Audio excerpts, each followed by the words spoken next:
இப்ப வெயிலுக்கு சேவலுங்களுக்கு இந்த கொரட்டை சளி வருது இல்லைங்களா? கொரன்னு வெயில் மூலியமா தாக்குறது. அதுக்கு என்ன மாதிரி மருத்துவம் பண்ணலாங்க? ஜெய்பால் அண்ணன் அவரு உங்களோட நண்பர்னு சொல்லியிருந்தீங்க. அவரை பத்தி கொஞ்சம் சொல்லுங்களேன், தெரிஞ்சுக்கலாங்க. அவருக்குன்னு ஒரு கெத்து இருக்குது. அங்க இருக்கிறோம். எங்க கட்டாளிகளை பொறுத்தளவு கட்சியில வர மாட்டோம். அருமைங்க. நாங்க இதுல ஒண்ணு சேருவோம். கட்சிங்கிறது எங்களுக்கு. வெயிலுக்கு அம்மா நோய் தாக்குது இல்லைங்க இப்ப கொஞ்சம். அதை எப்படி நம்ம சரி பண்ணலாம்? இதுக்கு வைத்தியம் பண்ணினா 15 காலி தோட்டத்துக்கு. நம்ம ஆங்கில மருத்துவம் ஏதாவது கொடுக்குறோமா நம்மளோட பண்ணைக்கு? இன்னைக்கு பணம் விளையாது. இதுதான் காரணம். வணக்கங்கப்பா. 2வது முறையா உங்களை சந்திக்கிறதுல ரொம்ப சந்தோஷம். நல்லா இருக்கிறீங்களா? மழைங்களா? மழை இங்க மழை. இப்ப வேற வெயில் ஓவரா தாக்கிட்டு இருக்கு. இப்ப எப்படிங்கப்பா சமாளிக்கிறீங்க? தண்ணி விட்டுக்க வேண்டியதுதான், வேற வழியே இல்ல. வேப்ப மரம் நம்ம நல்லா இருக்கு. வேப்ப மரம் சுத்திங்க. என்ன உடம்பு கொஞ்சம் தேராது, அவ்வளவுதான் வித்தியாசம். வெயில கொழுப்பு கரைங்களா? இப்ப இந்த வெயிலையுமே நம்ம முட்டைலாம் வெப்பமாங்கப்பா அதிகபட்சம்? கம்மியா வச்சுக்கணும். அதிகபட்சம் இப்ப வெயிலுக்கு அம்மா நோய் தாக்குது இல்லைங்க இப்ப கொஞ்சம். அதை எப்படி நம்ம சரி பண்ண? நம்ம டிஸ்போஸ் தான் பண்ணணும். வர்றத நம்ம கண்ணுக்கு தெரியுதே டிஸ்போஸ் பண்ணி வரணும். அதுக்கு மருந்து எவனா சொன்னாலும் வைத்தியம் எல்லாம் பண்ணோம்னா டோட்டல் அவுட் ஆயிடும், பரவிடும் அப்படிங்கிறீங்களா? ஆமா, முடிஞ்ச அளவுக்கு அதை தவிர்த்துட்டா மத்ததுக்கு கிடையாது. அதே மெடிசன்ல குடுக்குறானுங்க, வச்ச பொதியுது. பொதிஞ்சாலும் உனக்கு அந்த எஃபெக்ட் எல்லாமே தாக்கி. பாக்டீரியா மூலியமா மண்ணுல பரவுங்கிறீங்களா? தண்ணி குடிச்சாலும் அதுலயே தானே குடிக்குது. நம்ம நீங்க அடைச்சி வச்சு நம்ம பண்றோம்ல, அதனால கம்பல்சரி இதாயிடும். நம்ம கண்ணுக்குன்னு பட்டுதுன்னா டக்குன்னு பண்ணிட்டோம்னா இப்போ ஒண்ணுக்கு அடுத்து ஒண்ணு பரவாரு, நம்ம இன்னொன்னுக்கு வரும். மொத்தம் 4-5 வருதா போச்சுனாலும் நம்ம 10 குஞ்சு காப்பாத்திக்கலாம். கரெக்டுதானுங்க. நீ இதுக்கு வைத்தியம் பண்ணினா 15 காலி டோட்டல். அதை எப்படியாவது காப்பாத்து நினைச்சா மத்ததுக்கும் பரவிடுங்கிறீங்க. கன்ஃபார்ம். இப்ப முன்ன போன வருஷம் கூட பரவாயில்லைங்க, இந்த வருஷம் ஓவரான வெயில் இருக்கு. எப்படி இதுங்களை நம்ம எனக்கே பாதிச்சுது. 3 வருஷம் எனக்கு இல்லை, நான் வெளி சேவல் எதுவும் விடுறதில்ல. 3 சேவல் வருஷம் இல்லை. இப்போ எனக்கு பாதிச்சுது. 8 குஞ்சு டிஸ்போஸ் பண்ணேன். இது 8 குஞ்சு பாதிப்புனா அம்மா வந்துருச்சுங்களா? ஆட இப்ப எதுவும் இல்லைங்க, அதை டிஸ்போஸ் பண்ணிட்டா காப்பாத்திடலாம், அவ்வளவுதான். இந்த வெயில் காலத்துல அது விடுற முட்டை அதே நம்ம ஒரு 6-7 முட்டை சரி இது பண்ணக்கூடாதுன்னு வைக்கிறதானே தவிர இந்த 1 மாசம் வைக்கிறது வேஸ்ட். கரெக்டு தானே. மற்றபடி வெயிலுக்கு சேவலங்களையும் பொட்டைங்களையும் என்ன மாதிரி மெயின்டெனன்ஸ் பண்ணலாங்கப்பா? நம்மளே எப்பயும் போலதான். கம்பு, தண்ணி நிழல் இருந்துட்டா பிரச்சனை இல்லை. கொஞ்சம் வெயில் தாக்கம்னா நம்ம தண்ணி கீழே விட்டு நடத்து. மற்றபடி நாம ஆங்கில மருத்துவம் ஏதாவது கொடுக்குறோமா நம்மளோட பண்ணைக்கு? நம்ம அதுக்கு அவ்வளோ சீக்கிரம் போக மாட்டேன். கடைசி ஸ்டேஜ் தான் ஏதோ ஒன்று பண்ணுவோம் தவிர அந்த வேலையை. இப்போ நீங்க ரொம்ப நாளா எனக்கு தெரிஞ்சு தமிழ் மருத்துவத்தில் தான் பண்ணிட்டு வரீங்க, இந்த நாட்டு மருத்துவம். அதை பத்தி ஏதாவது சொல்ல முடியுங்களா? நாட்டு மருத்துவம் அது எப்படி சொல்லுவோம்? சரி சரிங்க, அதுதான் கேட்டுக்கிட்டேன். அதுக்குன்னு ஒரு ஃபார்முலா வச்சிருப்பீங்க, அந்த உருண்டை மாதிரி பண்ணி போடுறதுங்க. அது போட்டா இன்னமும் நம்மளே நார்மலா துளசி, இது கற்பூரவள்ளி, மிளகு, மஞ்சள்லாம் நம்ம விரையில் நம்ம அரைச்சி வச்சுக்கணும். கடையில் வாங்கினோம்னா அது பவுட்ரு அரைச்சி ஒரு உருண்டை போடுவோம். கேட்காத பட்சத்தில் தான் நம்ம வந்து அந்த பேராசிட்டமால் மாத்திரை ஒரு 6 மாத்திரை காத்து. நம்மளோட ஃபாலோவர்ஸ் வந்து நிறைய பேர் என்கிட்ட கேட்குறதுங்க, இப்போ வெயிலுக்கு சேவலுங்களுக்கு இந்த கொரட்டை சளி வருது இல்லைங்களா? கொரன்னு வெயில் மூலியமா தாக்குறது. அதுக்கு என்ன மாதிரி மருத்துவம் பண்ணலாங்க? அது சூடு தான். நம்ம ஃபர்ஸ்ட் தண்ணியில் நனைச்சு விட்டுருவோம். சரிங்க. நனைச்சு விட்டு நான் எங்க வைத்தியம் நான் பண்ணுவேன். இல்லையா அவங்களுக்குலாம் அதெல்லாம் முடியாது. அவங்க டோலோ 650 ஒரு 1/2 மாத்திரை, இல்லைன்னா ஒரு குழந்தைக்கு உண்டான சிறப்பு அசித்ரால்னா இந்த டோலோ கொடுத்துட்டோம்னா டக்குன்னு ரெடி ஆகிக்கும். அது சூடு தான் காரணம். வெயில் மழை காலத்துல கூட சளி பிடிக்கும்.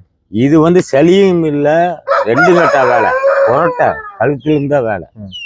ஒரு நாள் தண்ணி வைக்கக்கூடாது. சுடு தண்ணி ஒரு டம்ளர் நல்லா வயிறாக காட்டி விட்டோம்னா எல்லாம் அடிச்சுட்டு வந்து. சரிங்க. வேற சாப்பாடு என்ன வைக்கலாங்க அப்ப சளி இருக்கு? நம்ம சாப்பிட்ற சாப்பாடு கொஞ்சமா சாப்பாடு. இது ஒரு நாள் அந்த தண்ணிக்கு எதுவும் கிடையாது. அடுத்த நாள் நம்ம லீவ் விட்டுடுவோம். நம்ம சாப்பிட்றது அது இப்போ எப்படி சொல்றது, இல்லாம நம்ம லீவ் விட்டுட்டு ஆமாங்க அதே ஒரு முடிவு. சரி சரிங்க. அதாவது இப்ப வெயிலுக்கு கொரட்டை சளி சேவலுக்கு வந்ததுன்னா நாள் தண்ணியில நினைச்சு விட்டு ரெஸ்ட் விட்டுறணும். சுடு தண்ணி ஒரு 1/2 டம்ளர் ஊத்தி விட்டுருணுங்க. ஊத்தி விட்டு எதுவுமே பண்ணாம விட்டுறணும். பாத்ரூம்ல வந்து அடிச்சுட்டு வந்துடும். அடுத்த நாள் வந்து பாத்தீங்கன்னா பேராசிட்டமால் போடலாம், அப்படி இல்லைன்னா நாட்டு மருத்துவம் ட்ரை பண்ணலாம். நாட்டு மருத்துவம் தெரிஞ்சவங்க பண்ணலாம், இல்லைன்னா பேராசிட்டமால், அப்படி இல்லைன்னா அசித்ரால், இந்த குழந்தைங்களுக்கு கொடுக்குற சிறப்பு லோ டோஸ்ல அதை கொடுத்துட்டு சுடுசாதம். ஆமா, சுடுசாதம் அப்படியே வைக்கலாங்களா, தயிர்ல பிணைஞ்சு வைக்கலாங்களா? எது வேணாம் பண்ணுங்க. தயிர் சாதத்துல பிணைஞ்சு வந்தா ஒரு 3 நாள்ல ரெடி ஆயிருங்களா? அதை சாப்பாடு வச்சுட்டு லீவ் 52 ஒரு மூடி ஊற்றி விட்டோம்னா ஜீரணம் டக்குன்னு ஆயிடுச்சு. ஓ, லீவ் 52 அதுக்கு அப்புறமேட்டுக்கு சாப்பாடு வச்சதுக்கு அப்புறம் ஜீரணம் ஆயிரும். அப்ப அந்த கொரட்டை சளி வந்து ரெடி ஆயிருங்க. அப்ப கொரட்டை சளி வர காரணம் இந்த வெயில் சூடுதாங்கிறீங்க. உஷ்ணம் அதிகமாகி இங்க வந்து புண் பண்ணிருங்க. ஓ, இதை நம்ம பார்க்காம விட்டோம்னா ஏதாவது பெரிய பிரச்சனை ஆகுங்களா? இல்லப்ப பார்க்காம விட்டோம்னா பாதிப்பு அப்படியே சுண்டிட்டு கழிச்சல் நோவு மாதிரி வரதுக்கு வாய்ப்பு இருக்குங்களா? சரிங்க, ரொம்ப அழகா சொன்னீங்க, ரொம்ப நன்றி. இது கண்டிப்பா எல்லாத்துக்குமே உபயோகமா இருக்குங்கப்பா. முக்கியமான கேள்விங்க, இப்ப நம்ம தலைவர் அண்ணன் இருக்கிறார் இல்லைங்களா, சங்ககிரி ஜெய்பால் அண்ணன், அவர் உங்களோட நண்பர்னு சொல்லியிருந்தீங்க, அவரை பத்தி கொஞ்சம் சொல்லுங்களேன், தெரிஞ்சுக்கலாங்க. எனக்கு வந்து ஊத்துப்பாளையம் 30 வருஷம் சர்வீஸ். அவரு எப்படின்னா கேரக்டர் சின்ன பையனா இருந்தாலும் அண்ணாம்பது, எந்த கெட்ட பழக்கம் கிடையாது, வெத்தலை கூட போட மாட்டாரு. கடலை உருண்டை கொடுத்தாலும் அது கட்ட திம்பாரு, சோளக்கரை கொடுத்தாலும் திம்பாரு. அவருக்குன்னு ஒரு கெத்து இருக்குது. அங்க அவரை டேம் தூவினாங்கன்னா அந்த அளவு செல்வாக்கு. அவர் மீறி ஒரு வார்த்தை சொல்லிட்டாருன்னா அவருன்னா அவுக்கணும். வேற எந்த கட்டிலும் இப்படி சபையில் நடந்ததில்லை. அந்த மாதிரி ஒரு ஸ்டாண்டர்டா பண்ணாரு. தீர்ப்பு கரெக்டா இருக்கும், யாரா இருந்தாலும் அந்த மாதிரி இருந்தாரு. அவருக்கு ஊரே சப்போர்ட்டு, எந்த சப்போர்ட்டு, அவர் எங்க சொல்றாரோ அங்க ஓட்டு விடுவோம். இந்த கட்சி அந்த கட்சின்னு இல்லை, நாங்களும் அப்படித்தான். என்னைக்கு கட்டுக்கு போனோமா கட்சிங்கிறது கிடையாது, ஒன்னா இருக்கிறோம். எங்க கட்டாளிகளை பொறுத்தளவு கட்சியில வர மாட்டோம். அருமைங்க. நாங்க இதுல ஒண்ணு சேருவோம்.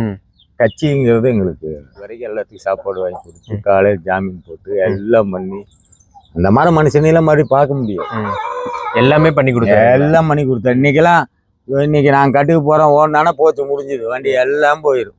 அவரை மாதிரிலாம் பார்க்க முடியும், அந்த அளவுக்கு சப்போர்ட் பண்ணி கொடுத்தாரு. அதெல்லாம் எல்லாம் பண்ணி கொடுப்பாரு. உரிமையா பேசுறவன் நானா தான் இருப்பேன். அங்க எடுத்துட்டா கபடி பிளேயர் சாமி பெண்ணு இருக்காரு, வி.கே. ஆனந்த், ராஜேந்திரன் இருக்கிறாரு. எல்லாத்துக்கும் என்னை பத்தி கேட்டீங்கன்னா அவங்களாம் எனக்கு சீனியர் பாரு. அவர் கபடி பிளேயர் சாமி பெண்ணாவை அகடாமி வச்சிருக்கிறாரு. அவர்லாம் நம்ம ரசிக்கும். அவரு வந்து தமிழ்நாடு பிளேயர், இந்த இந்தியா பிளேயர். இன்னைக்கு அகடாமி வச்சு நல்ல இதுல ரேஞ்சில் இருக்காரு. என்னோட வரலாறு அவருக்கு தெரியும். வந்து நீயா நானான்னு சண்டையில காட்டுவோம் விளையாட்டு. நான் 25 வருஷத்துக்கு முன்னாடி உங்களதான் என்னோடதாங்கிறது தான் போட்டியா இருக்கும். இன்னைக்கு பணம் விளையாடு, இதுதான் பணம் உள்ள விளையாடுது. இளவட்ட பசங்களாம் எனக்கு தெரிஞ்சு 4-5 பேர் காணாம போயிட்டாங்க, வீணா போயிட்டாங்க. இன்னொன்னு, இப்ப முட்டிக்கருப்பை பத்தி பழைய வீடியோல நான் கேட்டிருந்தேன், நல்லா சொல்லியிருந்தீங்க. இன்னும் அதுல கொஞ்சம் டவுட்ஸ் வந்து நிறைய பேர் கமெண்ட் பண்ணியிருந்தாங்க, எனக்கும் பர்சனலா கேட்டிருந்தாங்க. அடுத்த தடவை அண்ணங்கிட்ட போனீங்கன்னா இதை கேட்டு சொல்லுங்க அப்படின்னு சொல்லி. இப்பங்கப்பா, முட்டிக்கருப்பு அப்படிங்கிறது மத்து பூல தான் வருங்களா, குருவி பூலையும் வருங்களா? இல்ல தம்பி, மத்திப்பூ வரும், குருவி பூ வரும். நம்ம பார்த்து குருவி பூ ஆசையா வேணும்னா குருவி பூனா அது கொஞ்சம் கத்தா இருக்கும். மத்திப்பூ எல்லாம் ஒண்ணுதான். முதல்ல உருவாக்குனது மத்துப்பூங்களாங்க? மத்துப்பூ. அதுக்கு அடுத்தது குருவி பூங்க. குருவி பூ நாம். சரிங்க. இப்ப நிறம் அப்படிங்கிறது என்ன நிறத்துல வருங்க? கருப்பு செங்கருப்பு. கருப்பு செங்கருப்பு. மயிலுங்கப்பா? மயில் நாம பார்த்து நம்ம பண்றது. அப்ப மயில் பிரியப்பட்டனா நான் ஒரு விடையை பிரிச்சு விட்டு நான் போட்டுக்குவேன். இந்த 10 வருஷமா தான் கருப்பு கொண்டு போய் பண்ண முடியல, வர எல்லாம் பிடிச்சிக்கிறாங்கன்னு கீழி பூதி உருவாக்குனேன். சரிங்க. அது ரெக்கார்டு பிரேக் பண்ணிச்சு. அது அப்புறம் கிளம்புங்கிறது இப்போ கருப்பு மட்டும் போட்டு வச்சிருக்கேன். அதாவது முட்டி கருப்பு அப்படின்னா இப்ப கருப்புலயும் வரும், செங்கருப்புலயும் வரும், அப்படிதானுங்க? ஆமா. நம்ம தேவைப்பட்டா மயில உருவாக்கிக்கலாம். நீங்க செங்கருப்பு கருப்பட்டை போட்டா 2 கருப்பு 2 செங்கருப்பு அந்த மாதிரிங்க. ஆமா. இப்ப மயில்ல வரதும் அதோட வழிதானுங்களா, இல்ல அதுக்கு உடஞ்சு வருங்களா? இல்ல, அதோட லைன் தான் வரும். இப்ப இந்த 3 நேரம் தான் முட்டி கருப்பு அப்படிங்கிறது. ஆமா. எங்க இருக்கிற பொட்டையை வந்து நீங்க வந்து பூதி வடைக்க கருப்பை போட்டீங்கனாலும், பூதி வடைக்க பூதி போட்டீங்கனாலும் 2 கருப்பு. ஓ, அந்த பழைய தாத்தன் வழி பாட்டன் வழியில இருக்கிறது ஏதாவது 2 இது வந்துருங்க. சரி சரிங்க. 7 வருஷமா வச்சிருக்கிறேன் பூதி வடை. இன்ன வரைக்கும் நான் அந்த சாம்பூதி விட 1 நாள் உழுவுன்னு பார்த்தேன். இந்த வரைக்கும் இல்லை. இப்போ கடைசின்னு 2 குஞ்சு விடுது. அந்த குஞ்சுங்க அது ஒன்று இப்போ மொட்டு வச்சு. ஓ, சரி சரிங்க. அந்த உள்ளார அடப்படுத்திட்டு இருக்கிறது வந்து அதுக்கு 7 வருஷம் ஆச்சுங்களா? ரைட்டுங்க. ஆனால் இன்னும் குஞ்சு பொறிக்குதுங்களா? எத்தனை முட்டை எடுத்துங்க? 8-13. சரி சரிங்க. குஞ்சு பொறிக்கிறது என்னங்க? குஞ்சு படுத்துருக்கேன். அதனால எந்திரிச்சு உனக்கு இது பண்ண முடியாது, ஸ்டாமினா. ஆமா. அதனால கோசம் நம்ம சும்மா எடுத்து விட்டு இருந்தாலும் கோழி வேணா போயிடும், ஒரு தடவை விட்டுருவோம். அப்படியே பறிக்குது பறி பிடிச்சாக்கட்டு விட்டுருவோம், இல்லைன்னா சண்டை சரியான சண்டை போடும். இப்ப முட்டிகருப்பு வந்து போன வீடியோல அழகா சொல்லியிருந்தீங்க, ஒரு 7-8 மாசத்துல அந்த பின்முதுகு வந்து புடச்சிக்கிட்டு வரும், போக போக இன்னும் ஃபுட்பால் மாதிரி உருண்டு வரும் அப்படின்னு அது கூணும்பாங்க. என்னோட கோழியினோட விசேஷம் என்னன்னா, வயசு வர வர வர வர அப்படியே உருளும், நெஞ்சு விரியும். நீ 4 5 வயசு ஆகும்போதெல்லாம் நிமிர்ந்து நிற்கும். மித்த நீ எல்லாம் எடுத்துக்கிட்டீங்கன்னா 3 வருஷம் ஆனாவே கூணு உண்டு. இதுல வந்து ஃபால்ட் அப்படியே வர்றது, நெகுன்னு வர்றது நம்மளுக்கு மட்டும்தான். அப்படிதான் சேவலை கண்டுபிடிக்க முடியும். ஆமா, நீங்க போட்டு தேவட்டி எல்லாம் பண்ணாலும் வராது. என்ன மாதிரி இப்படி கவுரு விட்டு பண்ணலாம். நீ நினைக்கிற மாதிரி நான் சொன்ன மாதிரி 4 வடையை விட்டீங்கன்னா ஒன்று மாதிரி ஒன்று வரும்.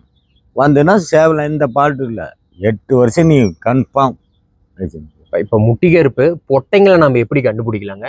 என்ன உருவத்துல வரும், எத்தனை கிலோல வருங்க? எங்கிட்டலாம் சொல்லலாம், எவனை பார்த்தாலும் கருப்புனா முட்டி கருப்புங்கிறானுங்களே. சரி, வெகு பேர் ஜனம் இதில் வீணா போறாங்க. நம்மள்ட்ட அதிக உற்பத்தி இல்லை, முக்கியமானது இந்த அதை நம்பி இருக்கிறாங்கன்னா அவங்களுக்கு மட்டும் கொடுப்பேன். முட்டிகருப்பு ஆசையா இருக்கு, பணத்துக்கெல்லாம் நான் மசிக்க மாட்டேன். முக்கியமான ஆளு எனக்கு மனசு தேவைப்பட்டது, அவங்க பேசுற உருவும் போது நம்ம மனசு கேட்கல, கரெக்டா சொன்னீங்கப்பா. அந்த பொட்டைங்களை எப்படிங்கப்பா கண்டுபிடிக்கலாம்? முட்டிகருப்பு பொட்டை கருப்பு அப்படின்னா என்ன மாதிரி? எங்கிட்ட இருக்கிறது தான் கருப்பு. எப்படின்னா 6-7 மாசத்துல பருவத்துக்கும். அப்போ வந்து என்ன 3-3.25 கிலோ வரும். நீ ஒரு 2 போகம் ஆகும்போது உனக்கு ஒரு வருஷம் 1.25 வருஷம் வந்துடும். வந்த போது உனக்கு 3 கிலோ 4 கிலோ பொட்டைங்க வந்து 4 கிலோ பக்கமா வந்துடும். முட்டிகருப்பு அப்படியே உருண்டு வந்து. பொட்டைங்கள நேரம் என்னென்னப்பா நம்மகிட்ட இருக்குது முட்டிகருப்புலைங்க? கருப்பு, செங்கருப்பு, கீரி, பூதி உருவாக்கிக்கிறேன். இப்ப உருவாக்குறது அந்த கீரி பூதியில சொன்னீங்க, அதுவும் ரிசல்ட் பார்த்தாச்சா? மயில் 1 அதெல்லாம் ரெக்கார்டு பிறகு 11 அடிச்சுது. இங்கே வெள்ளை கோயில் இது ஃபஸ்ட்டு கோயம்புத்தூர்ல இருக்கிறேன். சுகுன்னு ஜாய்க்காம சத்தியமாக ஃபஸ்ட்டு அவன் இறக்கணும். அப்படியே லைனா காங்கேயம் வெள்ளை கோயில் அப்படியே ரவுண்டே வந்து. முட்டிகருப்போட விளையாட்டு திறன் எப்படிங்க இருக்கும்? எத்தனை கிலோல வந்து பட்டாவா இருக்கும்? சேவல் கூவும் போது என்ன வெயிட்ல இருக்குங்க? 6-7 மாசம் போது சேட்டை பண்ண ஆரம்பிச்சு. அப்ப பிடிச்சி நம்ம ஏன்னா இல்லைன்னா பொட்டையை அடிச்சு. ஆமாங்க, பிடிச்சி கூண்டுக்குள்ள விட்டுருவேன். 9-10 மாசம் ஆகும்போது வெளிக்கோழி காட்டினவன் போஞ்சிக்கும். அப்புறம் எடுத்து கை பழக்கமாக்கி ஒரு சண்டை 2 சண்டை வச்சா போதும், 3வது தலை. எந்த அளவுக்கு இப்ப நம்மளோட திறன் இருக்கும்? பறக்கிற திறன், பறக்கிறது அப்பெல்லாம் சொல்லவே தேவையில்லை, எல்லாத்துக்கும் தெரியும். எங்க வந்தாலும் எந்திரிச்சு எக்கி கொடுத்தா போதும். எனக்கு மேலையும் பார்க்க கீழையும் பார்க்க கூடாது. நம்ம முட்டிகருப்புக்குன்னுங்கப்பா நிறைய பேர் ஒவ்வொரு விதமா சொல்றாங்க. அதாவது பெருநடையில வந்து அடிக்கும், வைப்ரேஷன் கடுசா இருக்கும் அப்படிங்கிறாங்க. நீங்க என்ன சொல்றீங்க? ஒருத்தர் சொல்லுவாங்க, ஏன்னா நீங்க தான் தந்தை அதோடது. ஸ்பீடும் வரும், எந்திரிச்சு வரும். ஒரு கேப் கிடைச்சாலும் காலை விட்டுரும், அதனால ஓடாது. மயங்கி கயங்கி போனாதான். இன்னைக்கு கத்தி பல விதமா வந்துச்சு. இதுதான் வேற ஒண்ணு. 2வது இப்ப பேடுங்க, முட்டிகருப்புங்கிறது பேடுங்களா இல்ல சேவல்ல வருங்களா? இல்ல பேடு அரை பேடு ஒரு சேவல் வரும். நான் பேடை குறைச்சிட்டேன். ஓ சரிங்க. பேடு அப்படியே நிறுத்திட்டு வந்தேன். அப்பயும் விழுகும். வந்த அப்புறம் யாரு விட்றா, எனக்கு உண்டான 4 எப்பயுமே இருக்கும். இல்லைன்னா கொடுத்துருவேன். அப்புறம் 2 வருஷம் பொட்டையை போட்டுருந்தாலும் நிறுத்திடுவேன். ஏனாலும் இல்லைனாலும் 8 வருஷம் ஆகிற வரைக்கும். இப்போ பேடை குறைச்சிட்டு அதெல்லாம் சாகிற வரைக்கும் என்கிட்டயே இருக்கும் அந்த பேடுங்களா? அப்படியே இப்ப முடிஞ்ச அளவுக்கு பேடை குறைச்சிட்டு சேவலா உருவக்கார கொண்டு வந்துட்டீங்களா?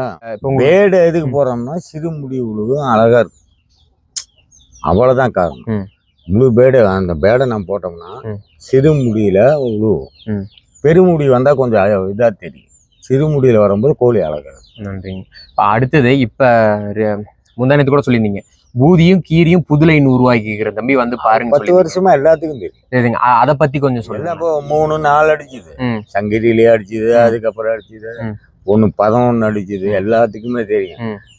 கோபி செல்வன் வியாபாரி இருக்கான், டோலி வாயினா ஊருக்கே தெரியும். அவன் தான் கத்தி சுத்துவான். ஐயோ அண்ணா அதுகிட்ட வேண்டாம்பா, சுத்தடா அதுக்கிட்டேம்பேன். சண்டைனா அது எப்படி சொல்றதுன்னு எனக்கு தெரியல. எக்கிட்ட மேலே 4 அடி கீழே விழுந்தா புழுதியே பறக்கும். கீரி பேட்சுங்க. ஆமா. பூதி பேட்ச் எப்படிங்க? ரெண்டு ஒரே மாதிரி தான். நம்ம எல்லாத்தையும் நல்ல பேர் இருக்க முடியாது. ஆனா 100% சிவானா ரெக்கார்டு பேர் இருக்கு. நம்ம எல்லாத்துக்கும் நம்ம கொடுத்து நம்ம எல்லாம் நல்ல பேர் இருக்குன்னா முடியாது. இந்த தொழில போட்டி நீயா நானா அவனுக்கு கீழே அடிமையா இருக்கும்னு தான் நினைப்பானுங்க. அப்புறம் என்ன சொல்றது? என்னோட கஸ்டமர் உங்களோட மொபைல் நம்பர் கேட்குறாங்க, அதை வீடியோவில் கொடுக்கலாங்களா? கொடுக்கலாம் தம்பி, தான் இருக்கும். இருந்தா ஃபோன் பண்ணா வந்தா 4 ரூபாய் எப்போ எனி டைம் இருக்கும் என்கிட்ட. இப்போ கஸ்டமரு உங்களுக்கு ஃபோன் பண்ணிட்டு வர சொல்லட்டுங்களா, இல்லை எப்போனாலும் வரலாங்களா? வந்தா எவ்வளோ அளவுக்கு உங்களால் பட்டாக்கள் கொடுக்க முடியுங்க? ஒவ்வொன்று தான் நான் தர முடியும், எல்லாத்தையும் நான் திருப்திப்படுத்த முடியாது. 40 ஃபோன் இருக்குது எனக்கு, 4 பேர்த்துக்கு நான் கொடுக்க முடியும். அடுத்த நான் 1 மாசத்துல 4 வந்துடும். சரி சரிங்க, அப்படித்தான் நான் பண்ணணும். எந்த நேரத்தில் உங்களுக்கு ஃபோன் பண்ணால் கரெக்டாக இருக்குங்க? காலையில் 8 9 மணிக்கு. எந்த நேரத்தில் வந்தால் உங்களை சந்திக்கிறதுக்கு அவங்களுக்கு திருப்தியாக இருக்குங்க? அவங்க ஈவினிங் வந்தாங்கன்னா பார்த்துட்டு ஏதா வேணாம். ஏன்னா நிறைய பேர் உங்களை பார்க்கணும் வாங்கணும் அப்படிங்கிறதோட உங்களை பார்க்கணும் அப்படின்னு கண்டிப்பா எல்லாத்துக்கும் ஒரு ஆசை இருக்குங்க. எங்களை மாதிரி ஒரு இளவட்ட பசங்களுக்கு கண்டிப்பா பார்க்கணும்னு ஒரு ஆசை இருக்கு. இல்ல நான் அதுக்கெல்லாம் போட்டோ கூட கொடுத்து பண்ணுவேன். அதை நல்லபடியா பயன்படுத்தினா பரவாயில்லையே. நீங்க கண்டிப்பா நல்லபடியா தான் பயன்படுத்துவாங்க. தப்பு பண்றாங்க அது. சரிங்க, எந்த நேரத்துல வந்தா உங்களை பார்க்கலாம்? எனக்கு ஈவினிங் வந்தாங்கன்னா பிரச்சனை இல்லை. சரிங்க, ஃப்ரீயா பேசிட்டு போகலாம். இல்லை ஒன்றா காலையில் நேரத்தில். சரி சரிங்க. மற்றபடி நம்ம பொட்டைங்க எதுவும் வெளியே தர மாட்டோம் இல்லைங்களா? இப்போ நம்மகிட்ட பேச்சுக்கே வர முடியாது. மெயினா எனக்கு மனசுக்கு பிடிச்சா ரொம்ப நொந்து போனாங்கன்னா, இப்போ பொள்ளாச்சிக்கார பையன், அந்த பையன் அவ்வளவோ அழுதான், அவருக்கு ஒன்று. அந்த மிலிட்ரி மேன் ஒன்று. இப்போ இந்த பல்லடா அவங்க கேட்டிருக்காங்க. இதில் எனக்கு 100 பொண்ணு ஒரு 4 பேர்த்து நான் செலெக்ஷன் பண்ணிக்கிறேன். அவங்களுக்கு முன்ன பின்ன இவங்களுக்கு சேவல் தரீங்களா இல்லைங்க எப்படிங்க? சேவல். சரி சரி சரிங்க, ப்ரீடிங் சேவல் மாதிரி தராங்க. அவங்க விடைக்கு எவ்வளோ ஓதியாடுறாங்க. அவங்களாம் கொண்டுட்டு போய் மெயின்டெனன்ஸ் பண்ணா பரவாயில்ல. தப்பு பேர் பண்ணிட்டாங்கன்னா இது அதுக்கோசம். ரொம்ப நன்றிங்கப்பா. இன்ன வரைக்கும் ஒரு நாள் உங்களோட பண்ணை எனக்கு சுற்றி காமிச்சிங்க, எல்லாமே என்னோட ஃபாலோவர்ஸ்க்காக ஒரு வீடியோவும் கொடுத்தீங்க, அதுக்காக ரொம்ப நன்றி. நீங்கள் எப்போ நம்மளோட ஃபார்முக்கு வரீங்க? அதான் தம்பி, நீ ஆரம்பி ஓகே பண்ணு. ஃபுல் சப்போர்ட், என்னோட சப்போர்ட் ஃபுல் சப்போர்ட். சரிங்கப்பா, ரொம்ப நன்றி. கொஞ்சம் சப்போர்ட் பண்ணிட்டாங்க. போயிட்டுருங்கப்பா, அடுத்த வீடியோவில் சந்திக்கலாம். என்னால் முடிஞ்சதுங்க. நல்லா இருக்குங்களா? சூப்பர். இப்போ என்னால் முடிஞ்சதுங்க. ஒரு ஞாபகமாக நம்ம வீட்டில் இருக்கணுங்க, குழந்தையாட்டுங்க. ஏன்னா எவ்வளோ பெரிய பொருள் கொடுத்தாலும் அது மறையுங்க. இது இருந்தால் அடுத்த 50 100 வருஷத்துக்கு நம்ம வீட்டில் இருக்குங்க. எப்படியாவது காப்பாற்றி. சூப்பர். சரிங்க, உங்களுக்கு